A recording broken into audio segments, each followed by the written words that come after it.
साथियों, मैं आपको आगे बताना चाहूंगा कि बीजेपी के अज्ञान का, उनके इग्नोरेंस का तो मेरे पास कोई इलाज नहीं है, लेकिन प्रोसेस यह होता है कि जब भी कोई विवादित कंट्रोवर्शियल बिल सदन के भीतर आता है तो एक समिति गठन की एक प्रक्रिया बताई गई है कि अगर कोई मेंबर चाहे कि इस बिल पर मतदान ना हो, इस बिल पर और चर्चा हो और इस बिल में क्या चेंजेस किए जाएं वो बताए जाएं, उसके लिए एक समिति का गठन किया जाता है।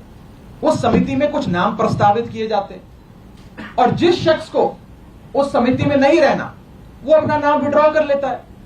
यह प्रपोजल है, यह प्रस्ताव है, किसी को जर जबरदस्ती नहीं बिठा दिया।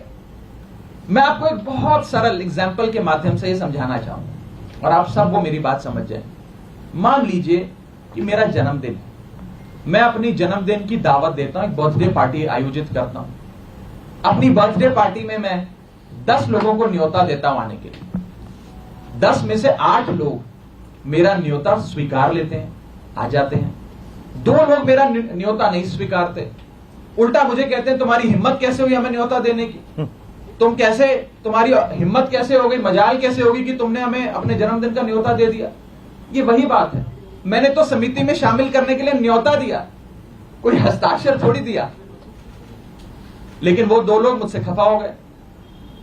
मैं आपको दूसरे तरीके से समझाने का प्रयास करता हूं। आज इस प्रेस कॉन्फ्रेंस में इतने सारे पत्रकार आए हैं, मैंने अपनी पार्टी को 10 पत्रकारों का नाम प्रस्तावित किया कि इन 10 पत्रकारों को आप आज की प्रेस कॉन्फ्रेंस में बुला लीजिएगा, मैं मीडिया से संवाद करना चाहता हूं। 10 में से 8 पत्रकार आ गए, 2 पत्रकार नहीं आए, और जो 2 पत्रकार नहीं आए वो कहते हैं इनकी हिम्मत कैसे हुई हमें न्योता देने का प्रेस कॉन्फ्रेंस का। 2 पत्रकार नाराज हो गए। ये साफ तौर पे इस समस्या का एक सरल सा एग्जाम्पल है।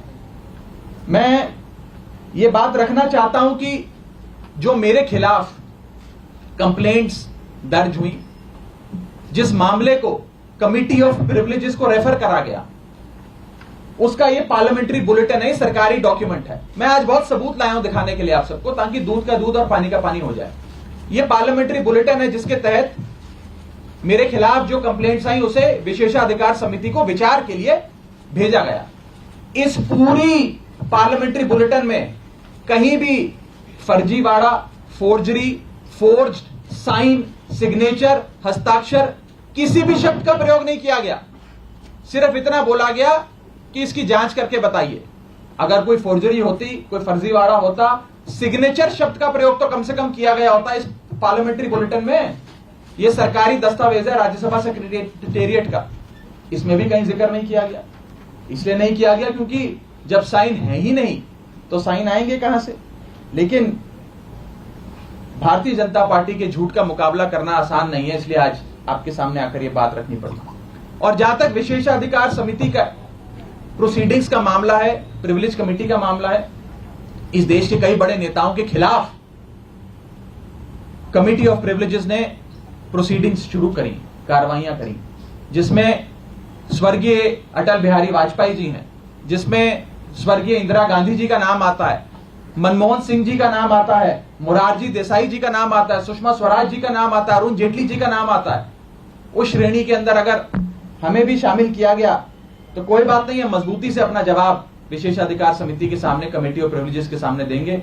मैं शहीद आजम भगत सिंह की धरती से आता हूं और पूरी न्याय की लड़ाई लड़ूंगा और मेरा विश्वास है कि कमेटी ऑफ प्रिविलेजेस अंत में दूध का दूध और पानी का पानी कर न्याय अवश्य करेगी। यह बात थी कि क्या हुआ।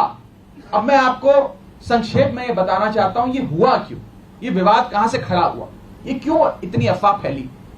यह इसलिए फैली क्योंकि सोमवार दोपहर को सदन के अंदर आम आदमी पार्टी की ओर से मैंने पूरी मजबूती से दिल्ली के अध्यादेश पर अपना वक्तव्य दिया और उसके ठीक 6 घंटे बाद मेरे खिलाफ बीजेपी ने यह आरोप लगाने शुरू कर दिए।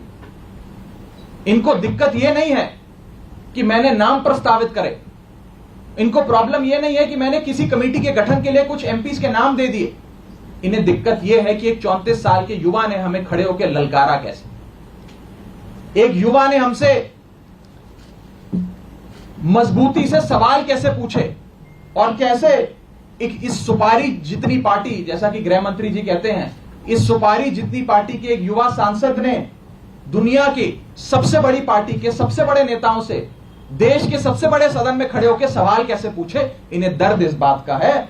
हमने अपने वक्तव्य में बीजेपी के पुराने मैनिफेस्टो दिखाकर उनके डबल स्टैंडर्ड्स को एक्सपोज किया, दिल्ली वालों के लिए न्याय मांगा, यहां तक कि लाल कृष्ण आडवाणी जी और स्वर्गीय वाजपेयी जी के लिए न्याय मांगा। यह दर्द शायद बीजेपी को सता रहा है, जिसके चलते आज वो मेरे खिलाफ कंप्लेंट्स कर रहे हैं। ये लोग मेरे पीछे पड़ गए, बीजेपी पूरी तरीके से मेरे पीछे है। मैं आपको बताना चाहूंगा कि इस हफ्ते के ये दूसरा नोटिस कमिटी ऑफ प्रिविलेजेस का मुझे आया है। It is the second time कि मुझे किसी विषय में कमिटी ऑफ प्रिविलेजेस ने नोटिस दिया हो एक ही हफ्ते में। शायद ही इतिहास में कभी आज से पहले ऐसा हुआ। और मैं ये बताना चाहता हूं कि आज के समय हर संभव प्रयास किया जा रहा है कि विपक्ष की आवाज को दबाया जाए। जैसे राहुल गांधी जी की मेंबरशिप छीन ली, हमारे दो सांसद संजय सिंह जी, सुशील कुमार रिंकू जी, दोनों को सस्पेंड कर